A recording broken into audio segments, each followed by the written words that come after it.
নামাজ পাঁচ ওয়াক্ত পড়ব, দাড়িটাও লম্বা করব।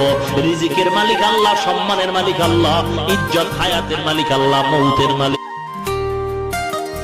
নাউজুবিল্লাহ শব্দের অর্থ কি? আমি আল্লাহর কাছে আশ্রয় চাই।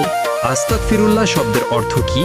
আমি আল্লাহ বারবার 2 রাকাত নামাজ পড়িও আর আল্লাহকে সামনে হাজির মনে করিয়ে বলিও, মালিক আমি তো গুনাহ করতে করতে পাহাড় পরিমাণ গুনাহ কইরা বলাইছি। আল্লাহ আমি গুনাহ করতে করতে সাগরের ফেনা পরিমাণ কার সাথে করব যে ঈদ আমি একলা বসে। নবীজি 5 ওয়াক্ত নামাজের পরে একটা দোয়া করতেন। অনেকগুলো দোয়ার মধ্যে এটাও একটা দোয়া নবীজি নিয়মিত করতেন। ইয়া সকালবেলা সূর্যের আলো তিনি আমাদেরকে দেন, এই রমজান মাসে আবার